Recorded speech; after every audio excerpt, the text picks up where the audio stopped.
another episode of Rebel Heroines, the podcast celebrating the women of Greek mythology through original poetry, audio drama, book and theatre reviews, and interviews with fellow fans and creatives. In this podcast, the stereotypical and somewhat toxic heroes of the ancient world take a step back as we delve into the stories of the women who shaped their destinies and champion the female authors bringing these nuanced women to life.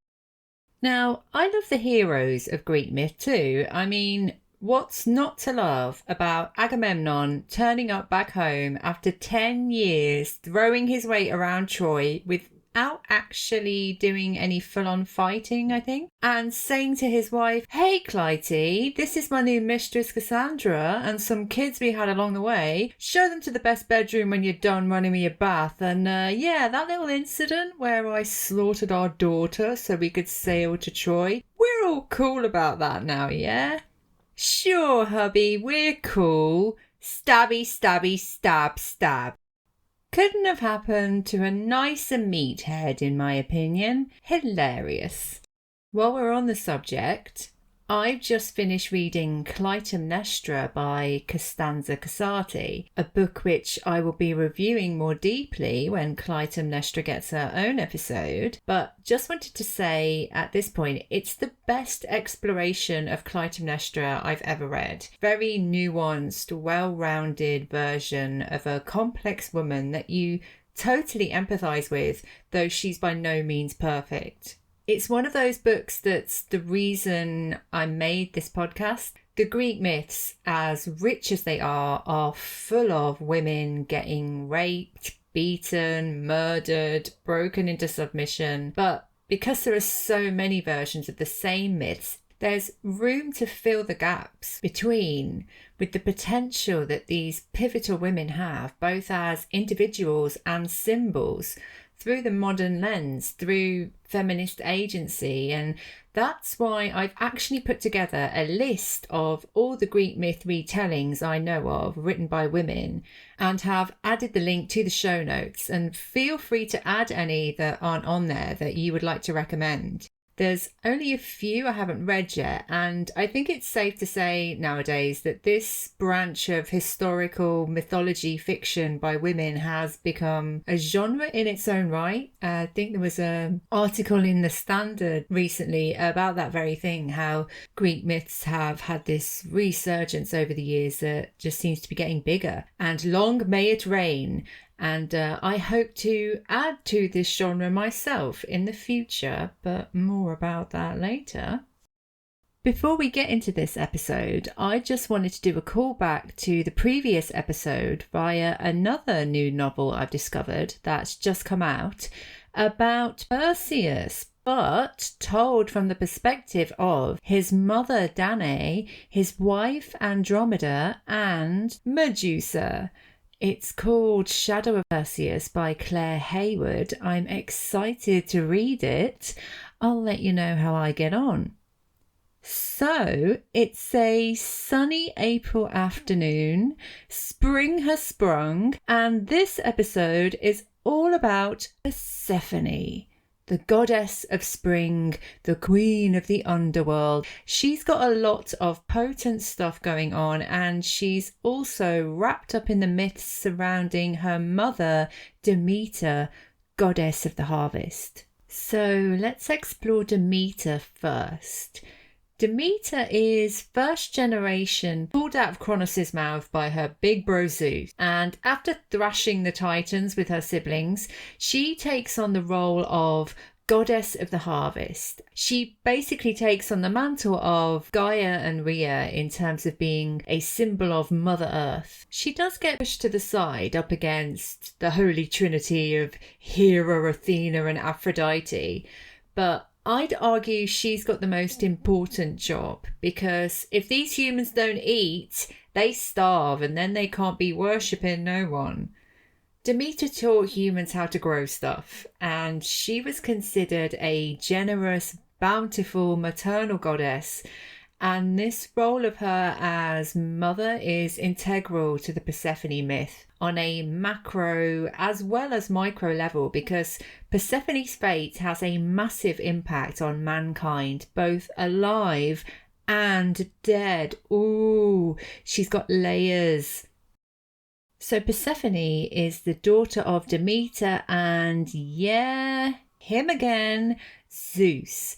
He rapes Demeter. She also gets the same treatment from her brother Poseidon. So Hades, god of the underworld, is at this point her nicest brother, but not for long. So Persephone, as she blossoms into a young woman, sets all the gods off big time. They're all in lust with her, and she's very much an innocent maid, a child of spring. She's like pure Disney princess. So naturally, one of these prancing idiots is going to go ruin it all. But here's a twist. It's actually Hades, who is very much the weak loser of the bunch, who manages to get Persephone by very devious means. Hades is often depicted as the lonely, weedy goth brother to Zeus and Poseidon's chest-beating jocks, and he's got beef with both his brothers because they tricked him into being king of the underworld. He very much drew the short straw, and he's got a big chip on his shoulder. He sees Persephone from afar and falls in love with her and says to Zeus, "I want her." And Zeus, being Zeus, is like, sure, because he has no respect for women, even his own daughter. So he uses a beautifully scented flower called Narcissus. Yeah, that pretty boy who falls in love with himself. And I'm really into aromatherapy, and I got myself some narcissus oil, and let's just say, if I walked into 1,000 narcissus flowers, I'd be off my face on happy hormones and would probably quite happily hang out in the underworld for a while before the terror set in. It was very cunning of Hades to use these flowers to entice her, because wherever Persephone walks, flowers burst out of the ground. Hades opens up the ground and swallows her, and this is where Demeter, who up until this point is a pretty benign goddess, gets her big moment. And this is a good point to mention the big themes of this myth for me. The fierce bonds of love between mother and daughter, the cycle of womanhood, the deep integral feminine relationship with nature, and the nurturing of nature, and how that ripples out to empower humanity. It's a big bursting goddess myth. I mean, neither of these two goddesses have it easy, but they are pivotal to life for everyone who lives. Gods, mortals, and the earth itself. Demeter wanders all through the land in despair looking for her daughter. Zeus feigns ignorance. What a douchebag. Eventually, Demeter finds out where her daughter is and begs Zeus to get her back. He, of course, doesn't get what the big deal is and says no, and this is where Demeter displays some of that old school goddess power. She decides to take her Earth Mother nurture back, and the land goes barren. The crops die. It all gets pretty apocalyptic. All Zeus's girlfriends are getting emaciated and ugly and miserable, and shit gets real. So Zeus goes to Hades and says, look, dude, you got to give her back. And Hades agrees. But this is where his patient cunning pays off. He gets Persephone to eat 6 pomegranate seeds. And this is a big cautionary tale if you ever find yourself visiting the underworld at the Hades Airbnb. Don't eat the food. Because Persephone has eaten of the food of the underworld, Hades can lay claim to her, and Zeus, in his devious, I just want a quiet life so I can keep shagging way, then decides Persephone will spend half the year with mum up top, half the year with his moody yet now slightly more smug brother down below. And of course, Demeter and her daughter have no choice in the matter, but the main thing is Demeter's got to play ball and give the grain back. So, what happens when Demeter's got Persephone time? We get spring, we get summer, we get growth, abundance, food, we get wild swimming, we get fresh strawberries and cream, we get beach holidays, we get hay fever, but it's a small price to pay for all that lovely frolicking. But when Hades tugs on those magic pomegranate seeds and claims his bride back, Demeter takes back all her bounty and we get the gradual decline into autumn and winter. We get cold, we get snow, no food, frostbite, white walkers. It all goes to hell when Persephone's in hell. So there you go. This is the Greek myth about why we get the seasons. And there's something really lovely about it, child abduction and mother's anguish aside. And I just want to take us on a little journey to ancient Egypt now, whose myths and culture were a massive influence on the Greeks. And there's a lot of crossovers and similarities with the Egyptian counterpart of Demeter, who is Isis, goddess of magic, fertility, the harvest, basically everything. I love Isis. She's badass. She's like the Beyonce of ancient Egypt. And when her brother Osiris is killed by his jealous brother Set, Isis wanders the land in grief. So she rescues him, only to find he must now take on the role of god of the underworld. Egyptians were really into death. They were loving all that death symbology. Life is really just a warm-up for all the epic death drama. So Osiris becomes the pivotal figure for mortals when they cross over after his death. And before that, him and his wife Isis basically taught humans everything from farming to statecraft. They were like the ultimate power couple.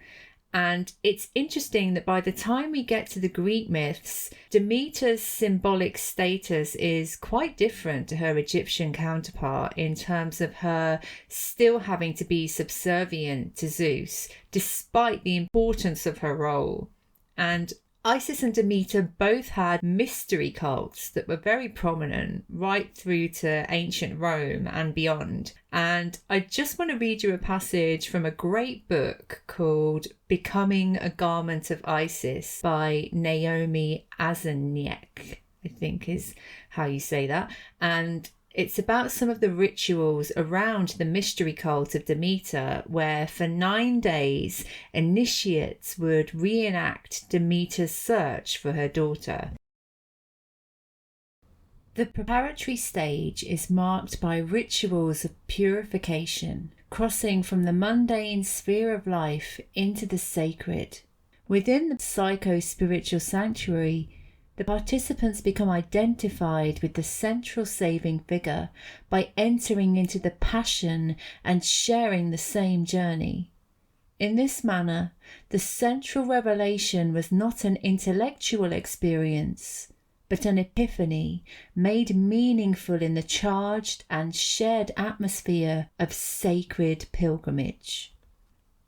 So during these pilgrimages, there were collective mourning rituals, lots of travel on foot, there was celebration, there was offerings of food, sacrifices, there was this sense of communal experience. So in the Demeter Isis cults and these myths, you've got this real sense of not only honouring the goddess and the changes of the season as a spiritual experience, but you've also got these visible representations of rites of passage and different phases of women's lives. There's so much going on. But that's just what's going on up top. What's Persephone doing down below in Hades. So Persephone for me represents so much more than the innocent who is corrupted. Like Ariadne, she's just a girl who is dragged out of girlhood, but it's what happens next that makes her a real rebel heroine. And let's get into that via a poem. So here is my Persephone poem. Persephone to Hades. What did I really know about the world before you showed me the worm in the apple, the rot under the profusion, the bloody price for survival? Cocooned in enchanted ignorance, wrapped in endless summer, I was a new bird feasting on flowers, eager to fly, to know. Then you, snake, coveting the sun, desperate despite your throne for something that would quicken, burst forth, begin and move. Did you think your dank calls wouldn't change me? That I could teach you joy? No, you never had me, though you trapped me. And slowly, the rule nature always obeys, I took from you. It's me they fear now. These bold fools, these pale lovers with their hearts on fire, these heroes from the ranks of long-gone glory. I didn't ask for this potent gift, but I seized it. And you festered in shadows, conflicted by your pride, your perverse love, and I did not care. It's not for me to save you.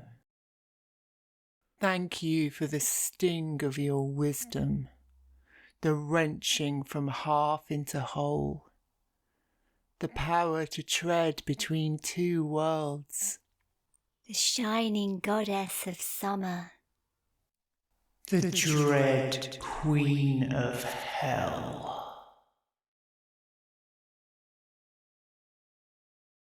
So Persephone is kidnapped and essentially forced into marriage and must reside in the underworld with her very creepy, lonely husband. And this is where Persephone could just become another footnote, the long-suffering wife of a miserable king who gets no respect and takes it out on her.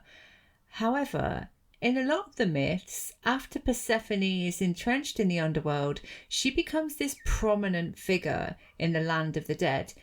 For instance, when Aphrodite wants to hide her new fuckboy Adonis to stop anyone else having him, probably, she takes him to Persephone, maybe foolishly thinking, oh, she's just a nice little girl who will agree to lock him in a room somewhere so I can go play with him whenever I want. However, Persephone falls in love with Adonis too, and when Aphrodite comes to claim him back, what does Persephone say? Bearing in mind, you don't want to piss off Aphro because she can make love a real bitch. Persephone says no. I want this hot guy for myself, and to be fair, she is more deserving of him. And what can Aphro really do up against that, considering she's on Persephone's turf? This, for me, is where we start to see Persephone starting to understand the clout that she has as queen of the underworld. A clout you could argue she wouldn't have had she remained an innocent maid in this perfect world created by her mother. I'm not saying her abduction and rape was necessary to her gaining her power, but her power is a byproduct that gives her some agency in this otherwise shitty situation. And I think she does have real power because It's interesting that Zeus is the one who is called in to resolve this Adonis dispute. He basically says Adonis has to spend half the year up top with Aphro, half in the underworld with Persephone. So all the while Persephone is trapped in the underworld, she gets a super hot guy who is probably the only other person in the world who knows how it feels. She gets to hang out with him. So good for her. But what's Hades thinking? Is he capable of guilt? Has she learned how to navigate him? How to manipulate his feelings? Because Hades doesn't seem to kick up a fuss about Adonis. And Adonis, I suppose, could have a worse fate than servicing two hot goddesses. There's another interesting myth where she turns a beautiful nymph into a mint plant for attempting to seduce Hades. Interesting. You could say that's just another jealous goddess rearing her patriarchal head, or Persephone playing a very clever game of, see, I do love you, babe, even though you ruined my life. Just don't be going after anyone else when I have to stay with you in this hellhole for 6 months a year because you chose me. I honestly think that by now, in this space where we, the modern audience, can fill in the gaps, that he adores her to such an extent that she can break him with a word. Good for her. She can also grant permission for mortals to go back to the land of the living, as with Sisyphus, the guy who then had to push a rock up a hill forever for tricking her. I reckon she definitely whispered that punishment in Hades' ear. She and Hades are so touched by the fate of Orpheus when he comes to claim his lover Eurydice back from the dead, that they give her back to him on the condition he doesn't doubt that she's following behind as he ascends.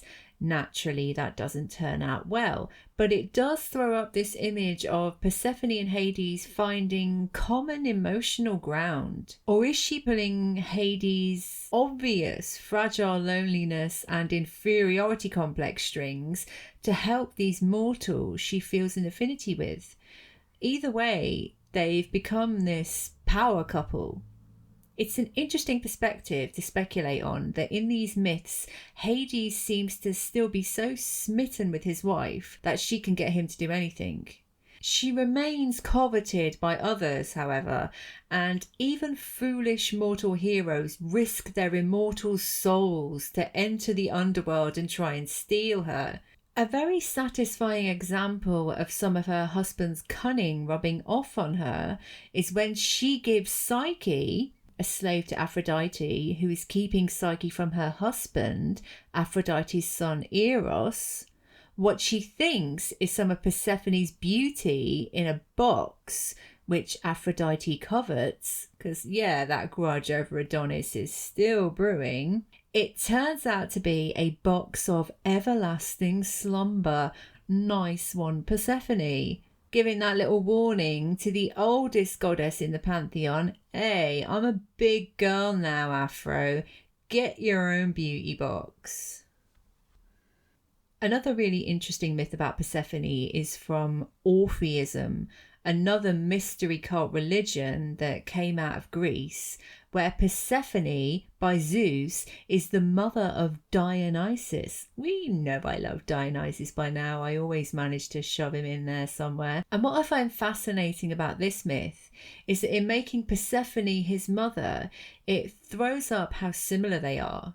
They both have the ability to walk between the lands of death, earth, and the heavens. Dionysus goes to the underworld and brings Ariadne and his mother, in the original myth, Semele, back to Olympus. How did he wangle that with Persephone? Was there a sense of knowing when you've met a kindred spirit?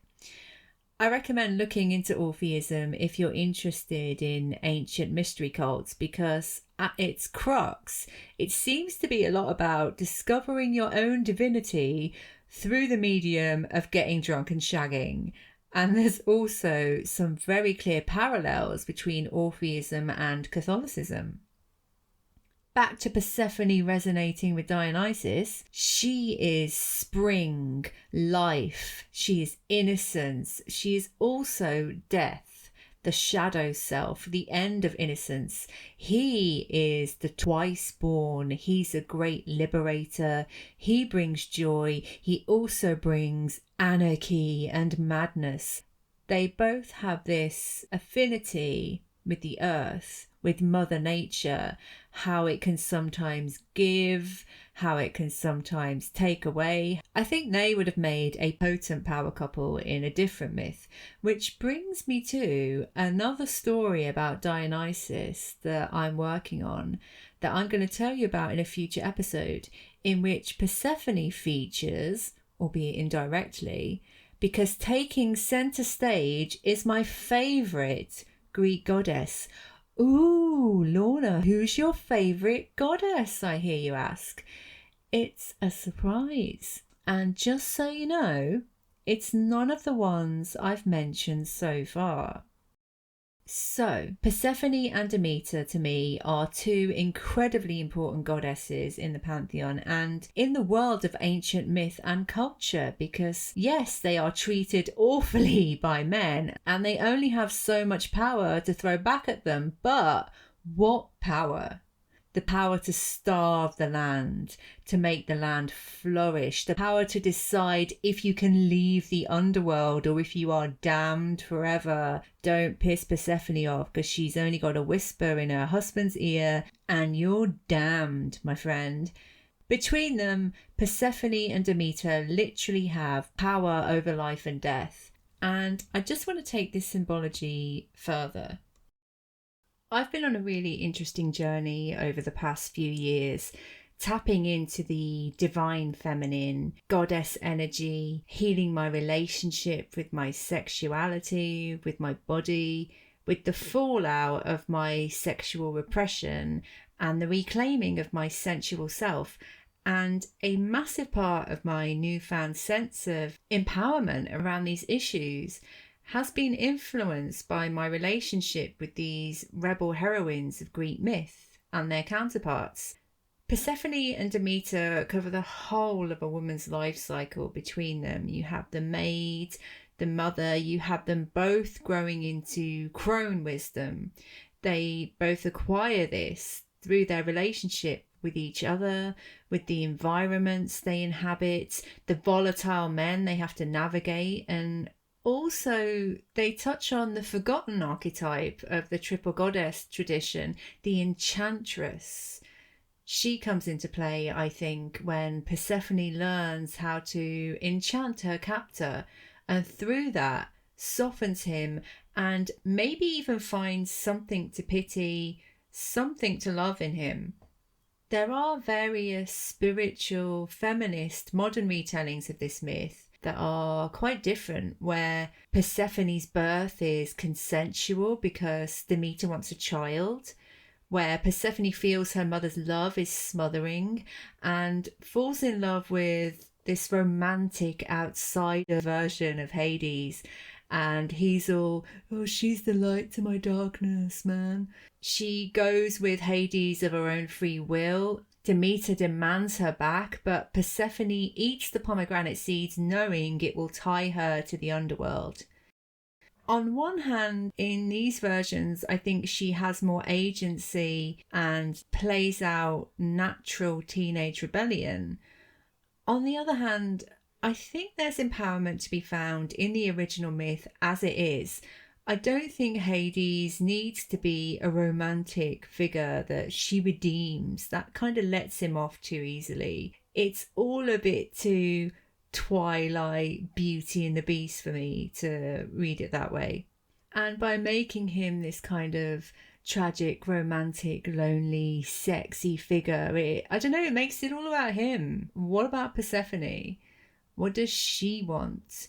And why does she have to be defined by falling in love with someone problematic? I mean, who's to say, when we have the creative means to fill in these gaps, that these symbolic women didn't have more agency in the original myths before they were watered down through patriarchal perspectives? What resonates with me about the original myth is that our lives are cyclic and we can go through trauma that opens us up to the full experience of the world and still get our innocence back, but it is a wiser innocence. I think every time we come back from our underworlds, we have a new gift. And just want to throw in here what could potentially have been the first inkling of the Persephone myth, the myth of Inanna, who is a Mesopotamian goddess who descends into the underworld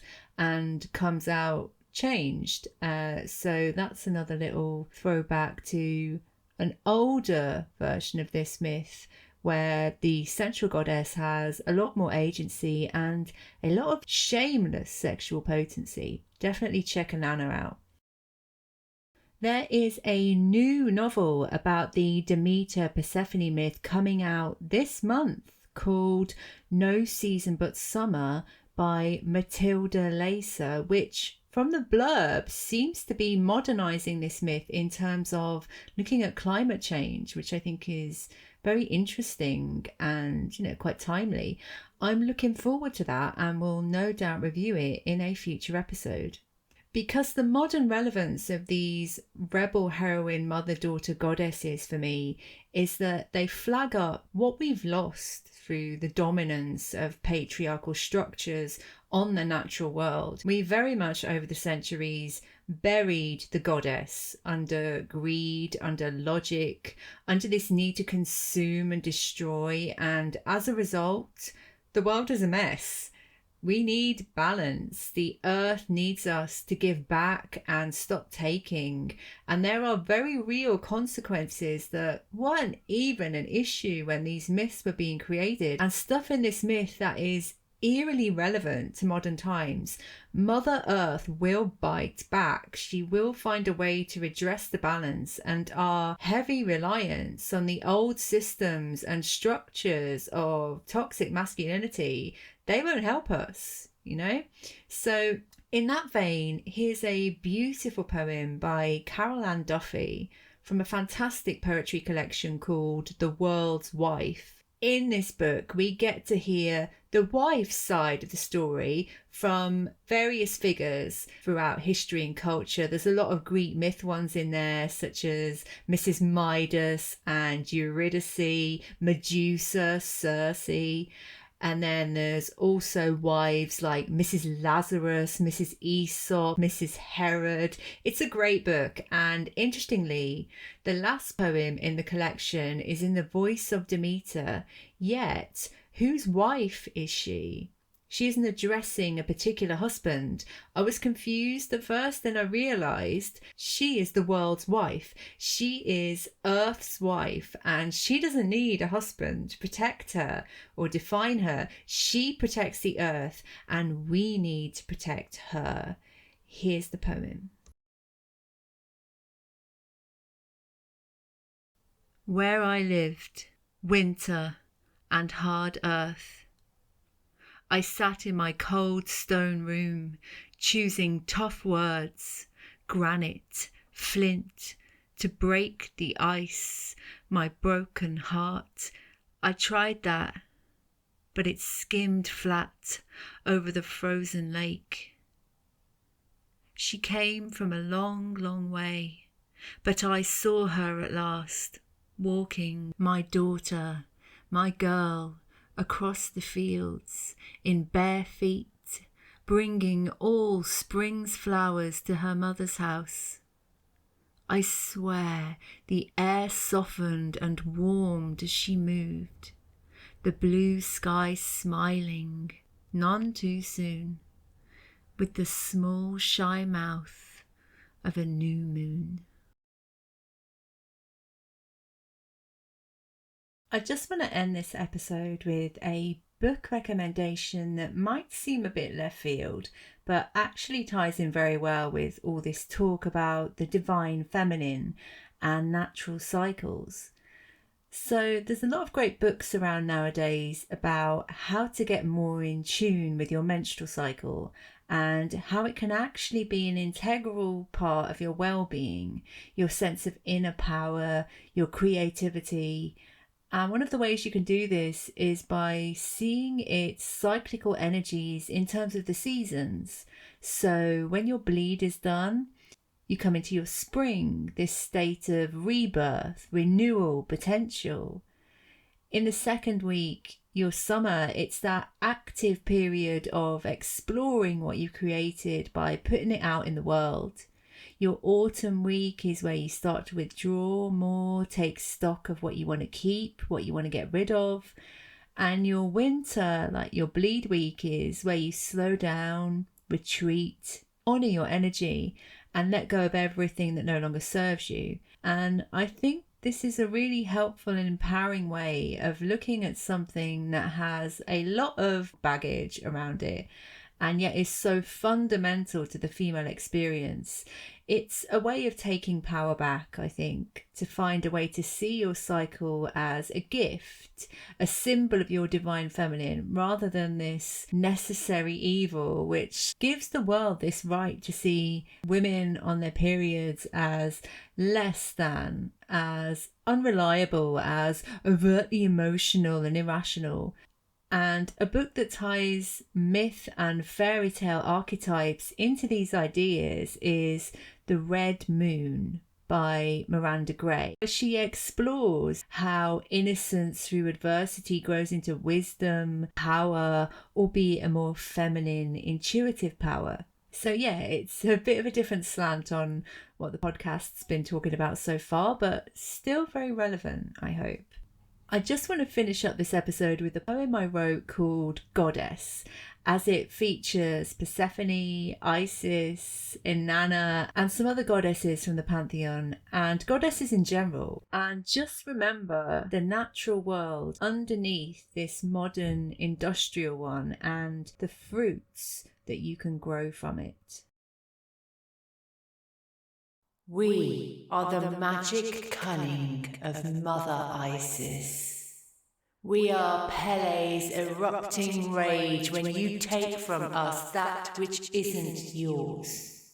We are Aphrodite's shameless sexuality, pink and glistening, so bow and ask with reverence. We are Lilith's unblinking, defiant gaze, and well may you fear us for seeing you fully and walking away unimpressed. We are Kuan Yin's gentle, overwhelming compassion, transforming fear into flowers. We are the joyful, salacious, hip-swinging foot-stomp of Oshun, and where we stamp the ground, fountains burst forth. We are the screaming but still dreaming deep red earth of Gaia, the absolute fuck you of Kali in all her creative chaos, and you better run because she doesn't bluff. We are Inanna's fearless descent into death and darkness, emerging from the underworld with our arms full of Persephone's spring, bursting forth with every breath. We are pure love, seething fire, and the balancing flood. We are Danu's first spark and last exhale before the whole bloody and beautiful cycle starts again. So know this. Like Hecate, we will fill the sky with crows when you call us to wars we did not start. And we will take aim like Artemis. Unleash our snarling Sekhmet fury, rain down Shakti's vibrant stars of true power, and hold the new world in our arms, and nurture with Mother Mary love all the damage done. So see us in all our unapologetic glory. No, we are thoroughly done with your fuckery. And we will give you back your half of this world we co-created before you got greedy, when you are sorry and ready and worthy. Thanks so much for listening. I just want to throw in a theatre recommendation. There is a new production of Medea with Sophie Okonedo at New Theatre Soho Place, and that is on till the 22nd of April. I will aim to get there and give you a review further down the line. In the next episode of Rebel Heroines, we are focusing on Penelope, wife of Odysseus. Feel free to like and subscribe on my YouTube channel. You can find me there on Lorna Meehan or Rebel Heroines Podcast. If you'd like to get in touch, send me any pre-recorded poetry or audio drama on theme. Please email me at lornaemeehan@gmail.com. And please share with anyone who might be interested. And I'll be back next month with more Rebel Heroines.